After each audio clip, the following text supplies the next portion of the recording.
Hello everyone and welcome back to my channel to another Eurovision themed video. So I did say that I was planning on making a few videos before we start 2025, and I have thought of another video to make, and that is a ranking of all the winners of the past decade, my own personal ranking of the winners of the past decade, but I'm including 2013 rather than doing 2014 to 2024 because there wasn't a winner in 2020 because it was cancelled. So I thought I'll include 2013 in that to make it an actual decade of 10 years of winners. So it's all just for fun. I think if you watch my videos, if you know my channel, then you already know what my winner will be from these winners anyway. But it's a good chance to, well, what it really made me realise, I already knew this anyway, but it really made me think about how more often than not, I actually prefer the runner-up to the winner. Not all the time, obviously, but there are a lot of, well, yeah, a lot of occasions where I do prefer the runner-up, and I think a lot of people would feel the same, especially over the last, well, 2 years, but even throughout the decade as well. So when I'm going through, I can tell you what my winner was for that year. If it wasn't the winner, the actual winner, which a lot of the time it wasn't. But yeah, so it's all just for fun. It might not be like a final opinion. I might change my mind. You know, I change my mind all the time on everything, on any ranking. So some of the placements I've made, I'm not entirely sure about. But yeah, anyway, let's just make a start with my least favourite winner of the past winners of the decade, and that is, and some of you are going to hate me for this, it's Portugal 2017, Salvador Sobral. It is my least favourite winner since I've been watching, probably, and there are people probably rolling their eyes at me at this and questioning my taste because there's a lot of different opinions with this song. I think there's two different types of people with this. There's people like me who just don't have time for it, forgot all about it, just don't like it. But then you've also got people who absolutely love it, and people can be quite defensive over it as well. So there's not much in between, really. I feel like you either love this or you just don't think about it. I think that year, 2017, was one of the weakest years of the decade, maybe even the weakest year of the decade. It's not remembered as being a very strong, memorable year. So it kind of feels like it just didn't happen. But yeah, the song I never listened to. In fact, I don't think I've ever actually purposely gone back and listen to the whole song in full. But on a positive note, I really do actually understand why it has appeal because of how simple it is, and it really does stand out in its own way. But it's just the type of music is just not, well, I mean, it's not just a type of music because it is a really beautiful ballad. And I do love beautiful ballads, you know, quite a lot of the time. But this, for some reason, has just never stuck with me, and I've just never been a fan. So when I was doing this ranking, I immediately thought I have to put Portugal 2017 at the bottom. So apologies to the fans of it, but I'm not one of them. As for my winner of 2017, it's one of those years where I don't have like a proper winner, really. I mean, at the time, it might have been Italy, but actually, my favourite of that year is Norway. Grab the moment, and I've always said that that is one of my favourite Eurovision songs and one of the most underrated. So that did become my winner of the year. But then Italy was another favourite right from the start. But yeah, I don't have like strong opinions on 2017 in general. Looking back, it wasn't the best year. So next up, I've got Toy, winner of 2018, and I was actually debating putting this right at the bottom, but then I thought with Portugal, I've never really liked it, but then with this one, there was a time where I kind of did. It kind of grew on me after it won, and then grew off me. In fact, actually, as time has gone by, I think I've kind of accepted the fact that I never really liked it in the first place. I feel like I was pretending to like it. And now I think of it, I mean, I did like it at a time, but I've always thought Fuego was just so much better. And I know we shouldn't say, but we always do about real winners. You know, that was the real winner. And I think 2018 was the start of that, actually, you know, calling Fuego the real winner. And then it carried on after that. And every year you always get something. I mean, everyone has their own opinion, but I've always preferred Fuego. And I think Fuego, which is the runner-up, is one of those songs where the runner-up actually becomes more popular and more iconic than the winning song. Like Fuego is still loved. I mean, Eleni performed, she opened the semi-final in Malmo this year, and Fuego was one of the songs that always, it comes on at events and it's still enjoyed. And that happens quite a lot with quite a few runner-up songs lately, actually. So maybe that was the start of the pattern of the runner-up just being a bit more memorable and more popular. But it's grown off me over the years, and I'm just a bit bored of it now. And in the end, Fuego was my winner of 2018, but originally it was actually France and Italy.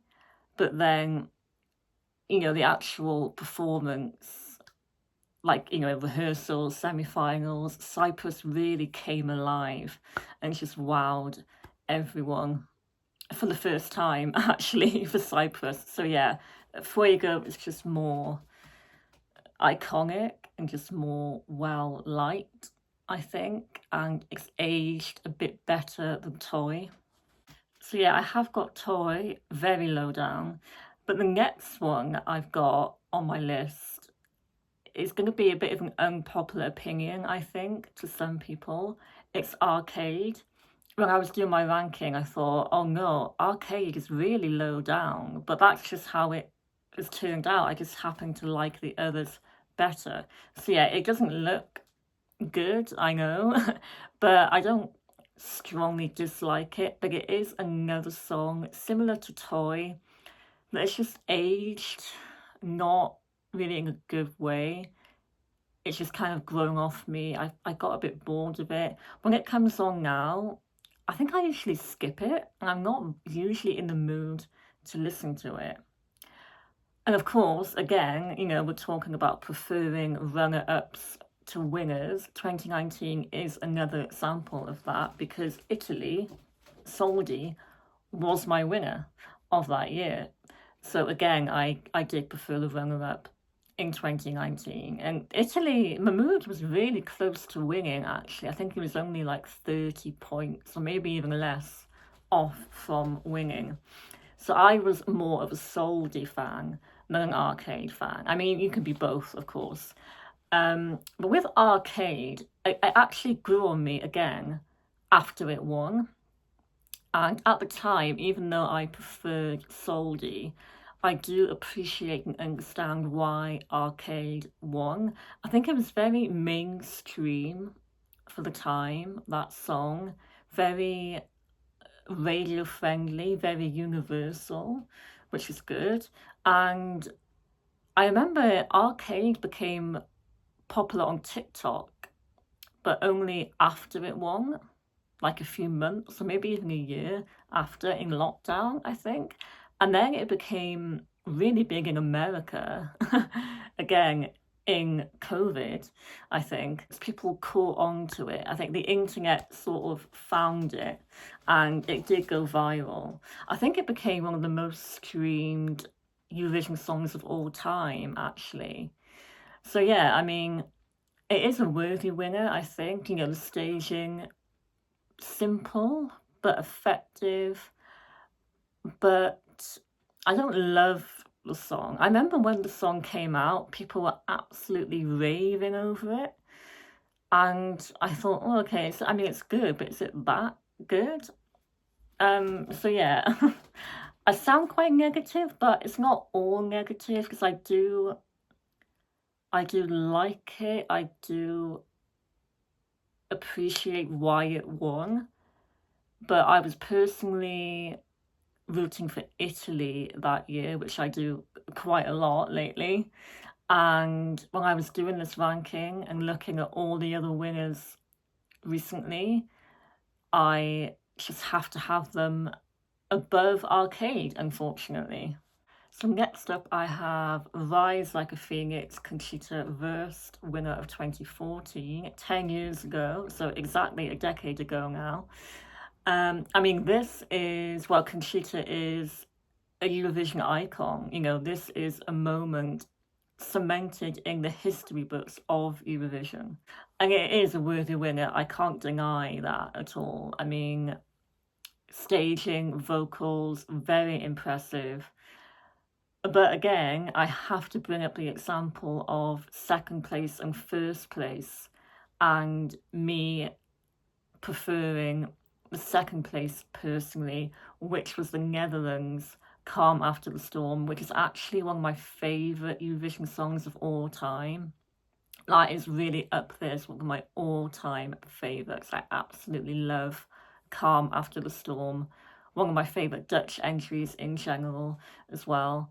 And when I think of those two, Netherlands and Austria, it's quite tough because I can really see why Austria won, you know, with that song and with that performance. But personally, in terms of music, I prefer Calm After the Storm. You know, just personal opinion, but I know how popular that song is, and I know a lot of other people would have that as the winner of 2014 as well. So yeah, you know, that was a good year as well, 2014. A lot of songs I do like from that year. But Conchita's performance, it really stood out, and it's still popular today, you know, it's still talked about today, and Conchita is still very much a member of the community of Eurovision still. I think the reason why I've never been a huge fan of Rise Like a Phoenix is because it's very much like a James Bond song. It has been compared to a Bond type of song, and I don't really like that type of music personally. But with The Code by Nemo, because I know comparisons have been made with The Code as well to a James Bond movie soundtrack kind of song. I think it's different with that because it's more kind of modern and it's got different styles in there as well. So I prefer The Code with the whole James Bond reference. But yeah, I think the Netherlands would have been an amazing winner as well. So now I have Heroes by Mong Zemler from 2015. So Heroes, I mean, another very popular winner of recent years. An example of Sweden doing what they do best. 2015 was another very strong year. You had that 3-horse race with Sweden, Russia, and Italy. And I think any of those would have been worthy winners. It was really close between the three of them. And what makes Heroes good is the staging, definitely. In fact, I've always thought with Heroes that the staging and the performance is actually better than the song itself. If you took away the staging and the performance and just had the song, it wouldn't be good. I don't really like Heroes that much. I find the chorus quite cheesy, but I do like the verses. It has a kind of like Avicii kind of sound to it, or it did at the time anyway. At the time in 2015, it was brilliant, very contemporary for that time. If somebody sang that now, it wouldn't do well. It wouldn't win at all. So I don't really listen to it that much in my spare time. But I do understand why it won, definitely, with that performance, especially with the staging. Like I said, if you took away that, I don't think the song on its own would be that good. But I do think it's a worthy winner. 2015, I didn't have one main winner. I had a few different favourites. I think Italy was one of them. Yeah, at the time, I agreed with the top three of Sweden, Italy, and Russia. So we're coming to the halfway point of my ranking now, and in the middle, right in the middle, I have Tattoo by Loreen. I feel like I should have this higher, but again, it's just how it worked out. There's others that I enjoy just a little bit more, so it is right there in the middle. Now, my relationship with 2023 with Sweden versus Finland. I was on Team Finland, like a lot of people were. So I wanted Cha Cha Cha to win, of course. And I mean, you all know that was my winner of last year, 2023, and another one of my all-time favourite Eurovision songs. And another example, I think, of the runner-up being... I'm not saying that Tattoo isn't loved or not popular, but I do think that Cha Cha Cha is more popular, to be honest. I think it does have more fans than Tattoo, and I think it will be remembered a little bit more than Tattoo. Even though I was really rooting for Karia to win, and there was disappointment that Finland didn't win from a lot of people, it's not all bad. And I did say at the end of it all, looking back, I do like Tattoo. I do. I think it's great. And again, it's that example of staging. The staging really elevates it. And it really is just a really powerful performance, especially towards the end of the song, that big, powerful moment. It looks like you're watching a music video. Yeah, it's just, if Sweden know how to stage, then good for them. It obviously worked well again. So number 5, I have 1944, Jamala for Ukraine. Now, I mentioned earlier, I can't remember what song I was talking about earlier. It might have been Arcade, where I said about how it grew on me after the contest finished, after it won. And this is a very good example of that. I didn't really appreciate 1944 until literally the day after it won, where I went back and listened to it and watched it, and I thought, okay, yeah, I get this now, I understand why.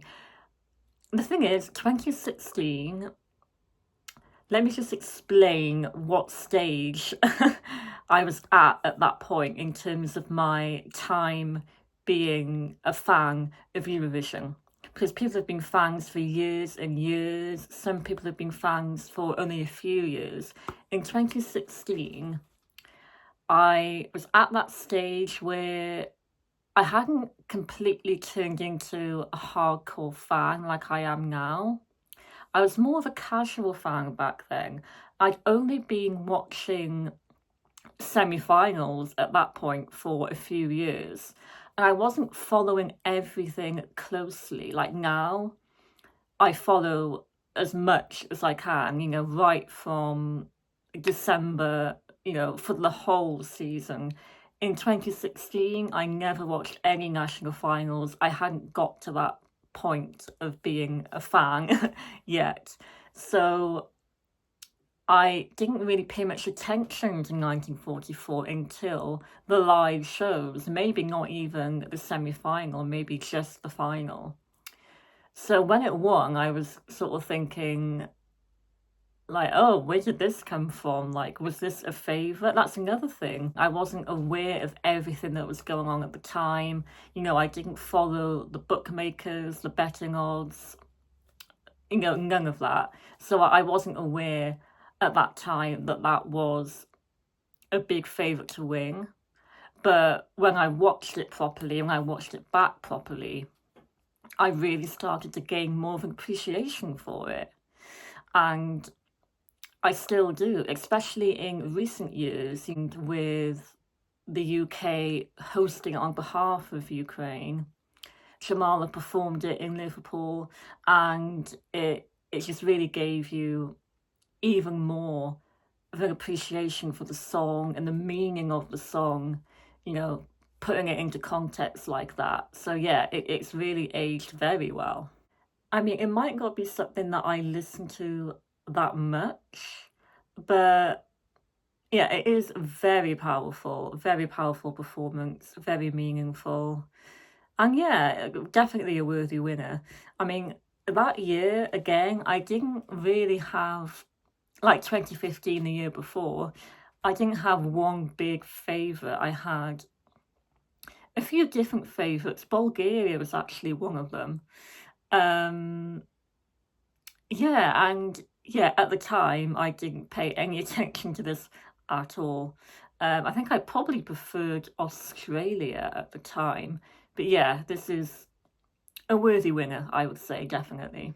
And now, next up in my ranking, going higher and higher up the list, I have our most recent winner, The Code, from Nemo.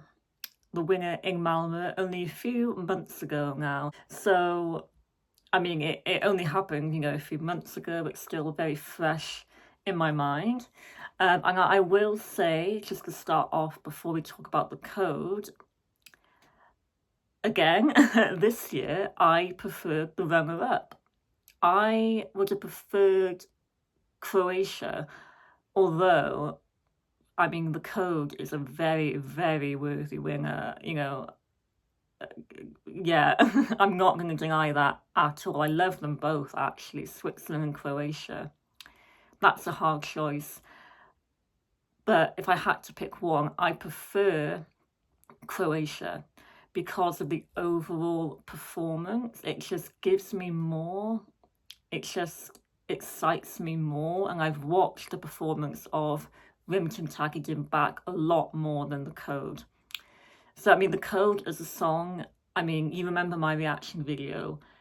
The second I heard it, I was blown away. I thought, wow, this is immediately giving me a winner vibe right from the start. All these different styles of rap and opera coming together that I don't think we've ever seen before at Eurovision and in general, really. And then that big, powerful vocal moment at the end, just amazing. Like, the song itself is a worthy winner, definitely. I love it. Now, the staging and what Nemo is doing physically on the stage is very impressive, incredible. But then I think other aspects of the staging, I'm not sure. Everything else is quite dark. I mean, I don't know what else they could have done, really, to stage that song. I don't have any other ideas what else they could have done. But I just prefer Croatia's performance overall. And yeah, in the end, on the night of the final, I was rooting for Croatia. Again, it's another example of that runner-up just really grabbing your attention and just being iconic. But then The Code is amazing as well. So yeah, I don't have any problems with it winning. I just feel like we've had 2 years in a row now where the jury favourite has won, which is okay, fair enough. But I would like to have now let's have a year where the televote winner wins, or it's not so heavily one-sided towards one thing. There's a bit more of a balance. You know, we've had those two landslide jury victories now 2 years in a row. I'd like to have a televote victory next time. So I think The Code is such a refreshing and contemporary winner, you know, so dynamic and just so, yeah, refreshing comes to mind for me for some reason. Just, you know, different and unique. Yeah, I mean, it's great. Very worthy winner. I think I just prefer the studio version to the live version, which usually, well, sometimes it's the other way around. Sometimes live versions are better. But with this, I prefer to listen to the song than go back and watch the performance. But with Croatia, I love to watch the performance back. Okay, well, now we've come to my top three. So you've probably worked out by now what's in my top three, and you probably know what my number one is as well. But in what order will the other two be? So my third place, I have Only Teardrops, Emily de Forest for Denmark, winner of 2013. I'll put my picture up of my meet and greet with Emily de Forest and Rasmussen in Liverpool. Why not? You know, just put it there. Yeah, I mean, this is just so... I loved this at the time. It's just so good, and I still enjoy it now. Like, I still go back and listen to it now, which is a very good sign and one of the reasons why it's one of my favourite winners. I saw a really good description of Only Teardrops recently. I can't remember if it was on Twitter or YouTube. I really can't remember where I saw it. But what they basically said was that this song is not controversial or problematic in any way. There's no reason to hate it, because a lot of winners or a lot of entries in general are conflicting. You know, some people love it, some people hate it, but with this, it's not unpopular or controversial in any way. You know, there's nothing to complain about it. Most people agreed that it was a worthy winner, and most people, yeah, it was something that a lot of people agreed on, I think. And lately, you don't normally get that. You know, there's a lot of disagreements over winners, but this is a nice, calm example of people agreeing with something for once. I wonder actually if that's where the phrase Danish and inoffensive comes from. Did that come from Emily de Forest and we just sort of kept that and went with it? I actually don't know. That's a good point. But yeah, this is like timeless to me. Like, even now, I still enjoy it and I don't think it's got old really. It never really aged. I do think it's a shame actually that Emily didn't do much after that. I mean, she came out with Rainmaker the year after, which she did for the interval act, and I love that song as well. That would be a great entry, actually. If she'd actually sent that to Eurovision, she'd do very well with that as well, with Rainmaker. But I mean, after that, we didn't hear anything from her at all. She just doesn't make music anymore, as far as I know. It's a shame because I wish she did, because I really love her voice. She kind of had like an Ellie Goulding kind of vibe at the time, and I just loved the whole kind of, almost like a magical fairy tale kind of feel to the song. You know, it had that kind of fairy tale, almost like a folk kind of edge to it. So yeah, I do still like Only Teardrops. And I think it was my winner of that year. Ukraine did come very close. But yeah, I think a lot of people can agree on Only Teardrops as being the winner of that year. So there's only two left, and my number two is Stefania from Kalisz Orchestra for Ukraine 2 years ago. Now, this is a little bit of a controversial winger. You could call it a political winger, sympathy vote. But the thing is, it is a really good song. Like, it genuinely is a good song. And it did come forth with the jury as well as winning the televote by a huge landslide. I remember Graham Norton, our commentator for the UK, in the final for the postcard just before the performance started. I remember him saying, he said, okay, so this will do very, very well tonight. This will get a lot of votes. This could be the winner. Be prepared. And then he said, but this genuinely is a really good song, so it does deserve to win if it does win. So yeah, you've got that feeling of, oh, it's political, it was sympathy. And then you've got the other feeling of, but actually it is a really good song. Like, I really do think it is. I've always said that Ukraine is one of my favourite countries in Eurovision, and this is one of the reasons why. It's got such a Ukrainian feel to it, even the imagery and the costumes and the staging. It's got such a powerful, catchy chorus, and it's got hip hop and rap as well, which we don't usually get. I mean, we are getting a little bit more now, but at that point we weren't really used to that. So it was really refreshing to hear the whole look of the staging. It is a really powerful performance. It honestly really is. It is a worthy winner. I mean, I'm from the UK, so obviously that year I was feeling patriotic, like we all were.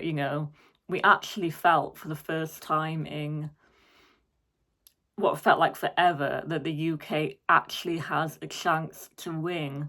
And in a way, we did win in our own right. I mean, you don't have to win to be a winner of something. And Sam Ryder did win people's hearts in the UK. Now, the year after in Liverpool, Kalish Orchestra opened the show, and that was absolutely amazing. Like, I still go back now and watch that opening performance. That is probably one of the best opening acts ever that I've ever seen at Eurovision. That Liverpool opening was just amazing. What a way to start the show. And it just reminded me how good Stephanie is and made me love it even more. So I think you all know Zikia Bwangi by Måneskin. Of course, if I'm ranking winners, that is going to be at the top as my favourite, because it is one of my favourite Eurovision songs of all time. Probably even, like, if you told me I have to pick a favourite all-time Eurovision entry, then I would pick Zikia Bwangi by Måneskin. It is just, nothing's come quite as close to this. There are songs that have come very, very close for me to being as good as this, but I think as it stands, it remains unbeatable for now. Like, nothing has quite topped it. I remember talking about this in my video. What was the video I made? Oh, I did a Q&A video, and somebody asked me what is my all-time favourite song, and I talked about Zikia Bwangi because it has, like, I felt so strongly about it at the time, and I still do. Like, it's never got old for me. It still gives me goosebumps every time I hear it. The live performance and the studio version. And it's almost like it's too good. Like, you watch it and you think they're not competing in anything. It's like you're watching their own concert. Like, they're not in a competition trying to win anything. They've just come along to show how talented they are and blow everyone away. It doesn't even feel like a contest. It's too good almost. I remember in my last video I said that at the time it just felt like it had to be the winner. Like there was no way that that could not win. There was just no other option. Even in such a strong year as that year, that year is one of the best Eurovision years like of all time. I mean, it gave us Go A, Blind Channel, The Roop, Barbara, John's Tears. Yeah, it was such a strong contest that was in Rotterdam. And if we're talking about winners, and it brings the question of who is the most successful winner?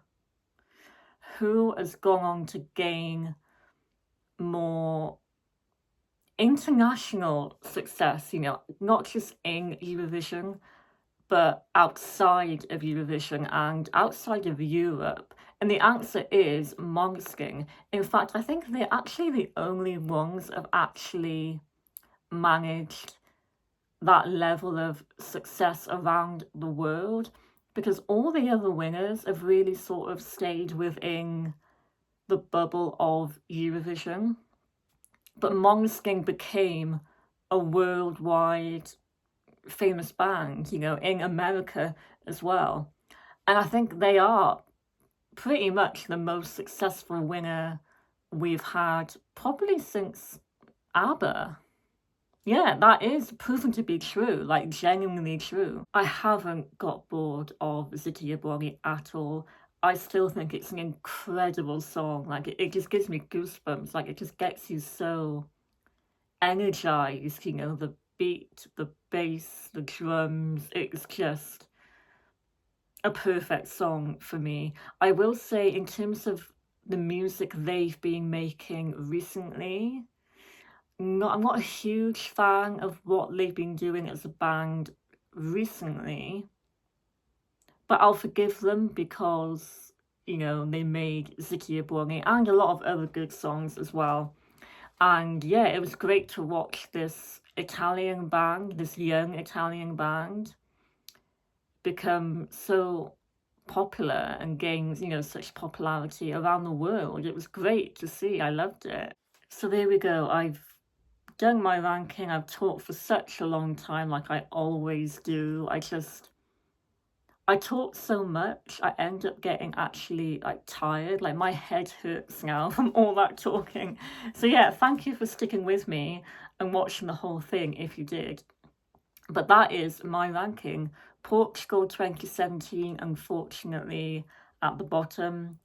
Italy 2021, up there at the top. So maybe not that many surprises there, maybe a few controversial opinions, you know, things like Arcade being quite low. But yeah, that is my ranking of the winners of the past decade. And, you know, like I've said, they're not always my personal winners. A lot of the time, I tend to agree more with the runner-up. I think that is quite a common feeling, though. I think a lot of people do tend to feel that way, especially recently over the past few years. But yes, so I'd like to know your ranking as well. I actually did a community page, a post on my community page the other day, asking you to guess what my favourite would be and to give me your ranking as well. I didn't get that many comments, but I did get two.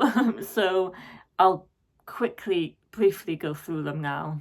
So Lucas, your favourite is Denmark 2013. I love that. Least favourite is Israel 2018. Yeah, that is one of my least favourites. And, you know, 2013 Denmark is one of my favourites as well. You've got Portugal 2017 and the Netherlands Arcade a lot higher than I have, but I think that's normal, really. I think a lot of people would agree more with you than me there. And you did predict that Italy Måneskin would be my favourite winner. So yeah, well done for that, and thank you for the comment. Vokas, your favourite winner of all time is Euphoria. I'm sure a lot of people would agree. with that. One of my favourite winners, if we weren't talking just about this decade, then Euphoria would be quite high at the top of a lot of people's lists, definitely. And you say that you're sad that 2020 didn't happen because you think that that would have been a really good chance for Lithuania to win. And I agree, you know, the Roop were one of the favourites in 2020, but they did very well the year after as well with Discotheque. I think the Roop, you know, both of their entries are both really good, and I think they are actually one of Lithuania's best ever representatives. And yeah, 2020, they would have had a chance to win, although I think there would have been a lot of competition with Iceland, Italy, Switzerland, even Russia a little bit. You know, that was a very strong year, but Lithuania had, yeah, a really good shot at doing very well. And luckily they did return the year after and got top 10.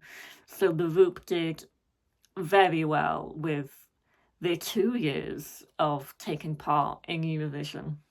So thank you for that, and thank you all for watching. You're still very welcome to leave a comment in this video letting me know about your ranking of all the winners, and we can see how much we all agree with each other. I'm sure we've all got very different opinions, but that's all part of the fun. So thank you for watching. I will be back, I'm sure, soon with another video. I'm not sure what yet, but I'll think of something. So thank you for watching and subscribing. I'll see you very soon. Bye.